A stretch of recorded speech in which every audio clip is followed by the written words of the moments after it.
Dear students, welcome to all. In this video, I am going to explain about features of HRM. So features of HRM ಬಗ್ಗೆ ತಿಳ್ಕೊಳ್ಳೋಣ. So ನಾನಿಲ್ಲಿ ಒಂದು 8 ಫೀಚರ್ಸನ್ನು ಹಾಕಿದ್ದೇನೆ. ಇದನ್ನು ನೀವು ನೋಡ್ಬೋದು students. It is an inherent part of the management. It is people oriented and it is comprehensive function. It is also a continuous function. It deals with the personal activities and it is based on human relations. And also it is a challenging function and development oriented function. Okay, so ಈ ಪ್ರತಿಯೊಂದು ಫೀಚರ್ಸನ್ನು ನಾವು one by one discussion ಮಾಡ್ತಾ ಹೋಗೋಣ. So ಫಸ್ಟಿಗೆ HRM, it is an inherent part of the management. ಅಂದರೆ management ಗೊತ್ತಿದೆಯಲ್ಲ ಮಕ್ಕಳೇ. So ಮ್ಯಾನೇಜ್ಮೆಂಟಲ್ಲಿ ಈ HRM ಅನ್ನೋದು ಒಂದು part. Okay, so one of the most important features of HRM is it is inherently a part of the management. Okay, this is because every manager has to deal with people in one and another ways.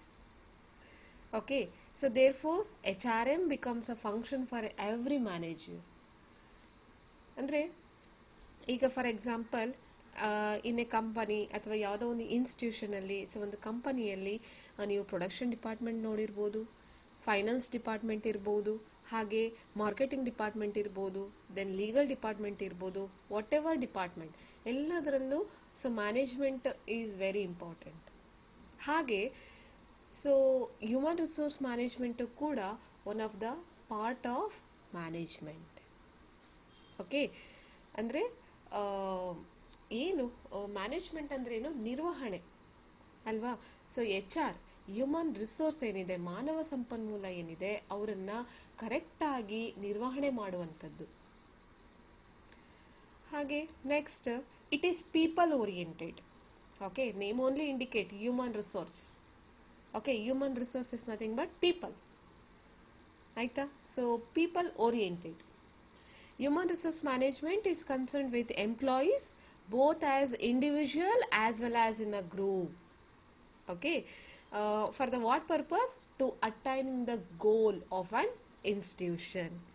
It is also concerned with the behavior and emotional and social aspects of personnel. ಅಂದರೆ ಪ್ರತಿಯೊಬ್ಬ ವ್ಯಕ್ತಿಯ ಅವನ ಒಂದು behaviour, ಅವನ ಒಂದು social aspects ಮತ್ತು ಅವನ ಒಂದು ಏನು ಆ್ಯಟಿಟ್ಯೂಡ್ ಇರ್ಬೋದು, ಸೊ ಎಲ್ಲದರ ಒಳಗೆ ಈ HRM ಅನ್ನೋದು ಕಾರ್ಯನಿರ್ವಹಿಸಬೇಕಾಗತ್ತೆ. ಅಂದರೆ ಒಬ್ಬ ಇಂಡಿವಿಜುವಲ್ ವ್ಯಕ್ತಿಯಾಗಿರ್ಬೋದು ಅಥವಾ ಗ್ರೂಪ್ ಆಫ್, ಅಂದರೆ ತುಂಬ ಜನರ ಒಂದು ಗುಂಪು ಆಗಿರಬಹುದು, ಪ್ರತಿಯೊಬ್ಬರು ಕೂಡ ಅವರದೇ ಆದಂತಹ ಒಂದು ಬಿಹೇವಿಯರ್ ಇರುತ್ತೆ, ಸೊ ಅವರದೇ ಆದಂತಹ ಒಂದು ಆ್ಯಟಿಟ್ಯೂಡ್ ಇರುತ್ತೆ. ಓಕೆ, ಅವರದೇ ಆದಂಥ ಒಂದು ಸೋಷಿಯಲ್ ಬ್ಯಾಕ್ಗ್ರೌಂಡ್ ಇರುತ್ತೆ. ಅಂದರೆ ಈ HRM ಹ್ಯೂಮನ್ ರಿಸೋರ್ಸ್ ಮ್ಯಾನೇಜ್ಮೆಂಟ್ ಏನಿದೆ ಅದನ್ನು ನಿರ್ವಹಿಸಬೇಕಾದ್ರೆ it is a very difficult task. Okay, it is mainly a people oriented.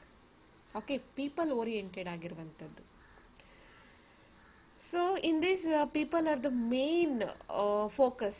Okay, people are the main focus. ಈಗ ಫಾರ್ ಎಕ್ಸಾಂಪಲ್ ಫೈನಾನ್ಸ್ ಡಿಪಾರ್ಟ್ಮೆಂಟ್ ಅಥವಾ ಫೈನಾನ್ಷಿಯಲ್ ಮ್ಯಾನೇಜ್ಮೆಂಟ್ ಅಂತ ಬಂದಾಗ ಅಲ್ಲಿ finance is the main focus. So ಹಾಗೆ human resource management HRM ಅಂತ ಬಂದಾಗ ಇಲ್ಲಿ people are the main focus point ಅಥವಾ people are the central point. This is true because in each and every management level ಇರ್ಬೋದು. So it management levels ಇದೆಲ್ಲ, top level, middle level, lower level. So ಈ ಎಲ್ಲ ಲೆವೆಲಲ್ಲೂ ಕೂಡ ಏನಿರ್ತಾರೆ, people ಪ್ರತಿಯೊಂದು ಕ್ಷೇತ್ರದಲ್ಲಿಯೂ ವರ್ಕನ್ನು ಮಾಡ್ತಾ ಇರ್ತಾರೆ. ಸೊ ಅವರ ನಿರ್ವಹಣೆ ಮಾಡುವಂಥದ್ದು ತುಂಬಾ ಡಿಫಿಕಲ್ಟ್ ಟಾಸ್ಕ್. ಸೊ ಅದರಿಂದ HRM ನಾವೇನಂತ ಹೇಳ್ತೀವಿ, it is a people oriented. Okay, human resource management it is mainly a people oriented. And next feature, comprehensive or pervasive function. ಅಂದರೆ ಕಾಂಪ್ರಹೆನ್ಸಿವ್. ಸೊ ಕಾಂಪ್ರಹೆನ್ಸಿವ್ ಅಂದರೆ ಏನು ಮೀನ್ಸ್ ಆಲ್ರೆಡಿ ನಾನು ಹೇಳಿದಾಗೆ, so It covers all levels and all categories of employees. Okay, so it applies all categories of employee like workers ಇರ್ಬೋದು, supervisors ಇರ್ಬೋದು, officers ಇರ್ಬೋದು, managers ಇರ್ಬೋದು, ಅಥವಾ ಹೆಡ್ ಆಫ್ ದಿ ಡಿಪಾರ್ಟ್ಮೆಂಟ್ ಇರ್ಬೋದು. ಸೊ ಎಲ್ಲ ಥರದಂತಹ ಅಥವಾ ಎಲ್ಲ ಕೈಂಡ್ಸ್ ಆಫ್ ಪೀಪಲ್ ನಡುವೆ ಇದು ವರ್ಕನ್ನು ಮಾಡುವಂಥದ್ದು. ಸೊ ಆದ್ದರಿಂದ HRM is a comprehensive function ಅಂತ ಹೇಳ್ತೀವಿ. ಇದೊಂದು ಸಮಗ್ರ, ಒಂದು ವ್ಯಾಪ್ತಿ, ಅದರ ವ್ಯಾಪ್ತಿ ಏನು ತುಂಬ ದೊಡ್ಡದು. ನಾನು ಆಲ್ರೆಡಿ ಲಾಸ್ಟ್ ಕ್ಲಾಸಲ್ಲಿ ಸ್ಕೋಪ್ ಆಫ್ HRM ಹೇಳಬೇಕಾದ್ರೆ ಹೇಳಿದ್ದೇನೆ. ಸೊ ಅದರ ವ್ಯಾಪ್ತಿ ತುಂಬಾ ದೊಡ್ಡದು. ಇದೊಂದು ಸಮಗ್ರವಾಗಿದೆ. Because all kinds of people ಏನಿದ್ದಾರೆ ಒಂದು ಇನ್ಸ್ಟಿಟ್ಯೂಷನ್, ಆರ್ಗನೈಸೇಷನಲ್ಲಿ ಎಲ್ಲರನ್ನ ಒಳಗೊಂಡಿದೆ. It may be a lower ಅಂದರೆ ವರ್ಕರ್ಸಿಂದ ಹಿಡಿದು ಬ್ಲೂ ಕಾಲರ್ ವರ್ಕರ್ಸಿಂದ ಹಿಡಿದು ಟಾಪ್ ಮ್ಯಾನೇಜರ್ಸ್ವರೆಗೂ ಕೂಡ ಎಲ್ಲ ಎಂಪ್ಲಾಯೀಸ್ ಬರ್ತಾರೆ. Okay, next, it is a continuous function. So ನೀವೆಲ್ಲಿಂದ ಇಮೇಜ್ ನೋಡ್ಬೋದು. ಸೊ ಏನಾಗಿದೆ, ಇದು ಮೂಮೆಂಟಲ್ಲಿ ಇರೋ ರೀತಿ ಇದೆ, ಅಂದರೆ ಕಂಟಿನ್ಯೂಸ್ ಫಂಕ್ಷನ್. HRM ಇವತ್ತು ನಾವು ಮಾಡಿ ನೆಕ್ಸ್ಟ್ ನಾಳೆಗೆ ಬಿಡ್ತೇವೆ? ಇಲ್ಲ. ಅಂದರೆ ಪ್ರತಿದಿನವೂ ಪ್ರತಿ ಕ್ಷಣವೂ ಏನು ಮಾಡ್ತಾ ಇರಬೇಕು, ಈ ಒಂದು ಮ್ಯಾನೇಜ್ಮೆಂಟ್ ಅನ್ನೋದು ನಡೀತಾ ಇರಬೇಕು. So HRM it is a continuous process in an organisation. For what purpose? To attain the goals of the organisation. So ಆ ಒಂದು ಸಂಸ್ಥೆಯ ಗುರಿಯನ್ನು, ಉದ್ದೇಶವನ್ನು ಸಾಧಿಸ್ಕೊಳ್ಳಿಕ್ಕೋಸ್ಕರ ನಮ್ಮ ಏನು HRM ಏನಿದೆ ಅದನ್ನು ಕಂಟಿನ್ಯೂಸ್ ಆಗಿ ನಾವು ಒಂದು ಪ್ರಕ್ರಿಯೆಯಲ್ಲಿ ತೊಡಗಿರಬೇಕು. So why? ಬಿಕಾಸ್ ಕಂಪನಿ ಅಥವಾ organisation has to function smoothly ಮತ್ತು ಎಫಿಷಿಯೆಂಟಾಗಿ. ಒಂದು ಆರ್ಗನೈಸೇಷನ್ ರನ್ ಆಗಬೇಕಾದ್ರೆ ಮಾನವ ಸಂಪನ್ಮೂಲ ನಿರ್ವಹಣೆ ಬಹಳನೇ ಮುಖ್ಯ. ಸೊ ಆದ್ದರಿಂದ HRM ಏನಂತ ಹೇಳ್ತೀವಿ, the process of HRM is a continuous function or continuous process. Next, it deals with personnel activities. ನಾನು ಆಲ್ರೆಡಿ ಹೇಳಿದ ಹಾಗೆ it is a people oriented. So ಅದೇ ರೀತಿ ಇದು ಕೂಡ it deals with a personnel activities. Okay, personnel ಅಂದರೆ again ಇಲ್ಲಿ ಮಾನವ ಸಂಪನ್ಮೂಲ ಅಂತಲೇ ಬರುತ್ತೆ. Okay, means for example it deals with staffing and recruiting, training and performance appraisal, compensating, remuneration, wages etcetera. ಅಂದರೆ HRM ಅನ್ನೋದು ಏನೇನನ್ನು ಡೀಲ್ಸ್ ಮಾಡುತ್ತೆ, ಅದರಲ್ಲಿ ಏನೇನೆಲ್ಲ ಒಳಗೊಂಡಿದೆ? ರೆಕ್ರೂಟ್ಮೆಂಟ್, ಸೆಲೆಕ್ಷನ್, ಸ್ಟಾಫಿಂಗ್ ಮಾಡುವಂಥದ್ದು, ಡೈರೆಕ್ಷನ್ ಮಾಡುವಂಥದ್ದು, ಹಾಗೆ ಪರ್ಫಾರ್ಮೆನ್ಸ್ ಅಪ್ರೈಸಲ್ನ ಮಾಡುವಂಥದ್ದು, ಟ್ರೈನಿಂಗ್ ಆ್ಯಂಡ್ ಡೆವಲಪ್ಮೆಂಟನ್ನು ಕೊಡುವಂಥದ್ದು.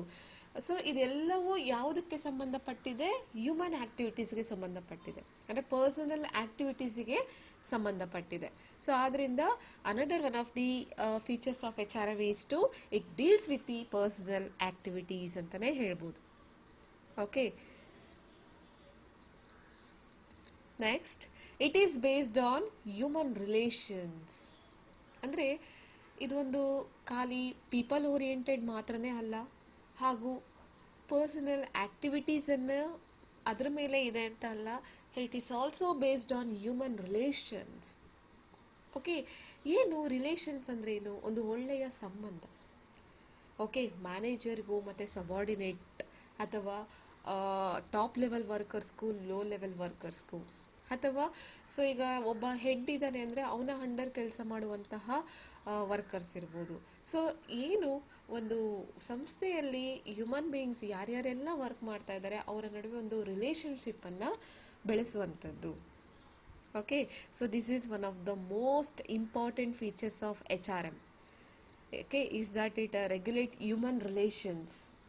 So manager cannot deal with human beings mechanically as if they are physical resources ಅಲ್ವಾ. ಸೊ ಏನು ಮೆಕ್ಯಾನಿಕಲಿ ನಾವು ಏನನ್ನು ಕೂಡ ಮಾಡಲಿಕ್ಕಾಗೋದಿಲ್ಲ. ಓಕೆ, ಹ್ಯೂಮನ್ ರಿಸೋರ್ಸ್ ಇಲ್ದಿರ ನಾವು ಎಲ್ಲವೂ ತಾಂತ್ರಿಕವಾಗಿ ನಾವು ಮಾಡ್ತೀವಿ ಅಂದರೆ ಸಾಧ್ಯ ಆಗೋದಿಲ್ಲ. Okay, this is because humans R sentimental and emotional entities.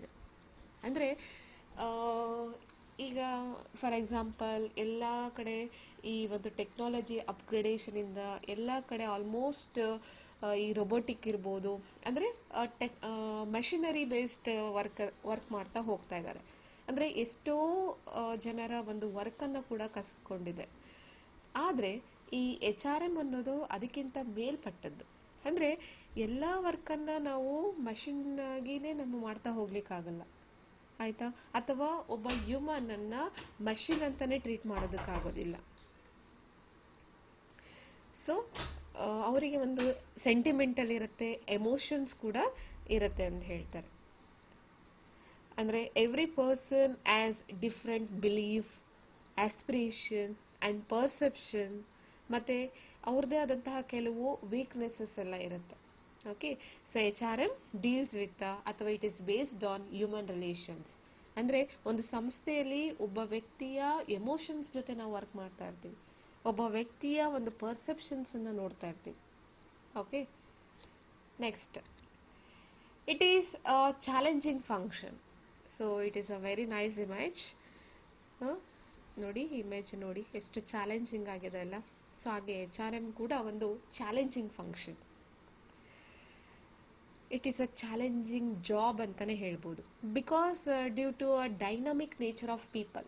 ಅಂದರೆ ಒಬ್ಬ ವ್ಯಕ್ತಿ ಇನ್ನೊಬ್ಬ ವ್ಯಕ್ತಿ ಒಂದೇ ರೀತಿ ಇರಲಿಕ್ಕೆ ಸಾಧ್ಯ ಇಲ್ಲ. ಸೊ ಡಿಫ್ರೆಂಟ್ ಆ್ಯಟಿಟ್ಯೂಡ್ಸ್ ಇರುತ್ತೆ, ಅವರ ಡಿಫ್ರೆಂಟ್ ಪರ್ಸೆಪ್ಷನ್ಸ್ ಇರುತ್ತೆ. ಅಂದರೆ they are vary in the nature.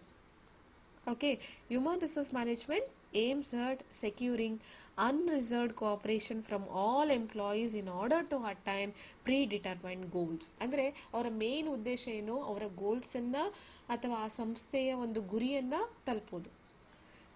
ಆದ್ದರಿಂದ ಇದೊಂದು ವೆರಿ ಚಾಲೆಂಜಿಂಗ್ ಟಾಸ್ಕ್ ಅಂತಲೇ ಹೇಳ್ತಾರೆ. Next, development oriented. So of course HRM is a development oriented. So individual employees ಅಥವಾ goals consist of job satisfaction and job security and high salary, ಮತ್ತು ಕೆಲವೊಂದು fringe benefits ಇರ್ಬೋದು ಅಥವಾ ಒಂದು ರೆಕಗ್ನಿಷನ್ ಇರ್ಬೋದು.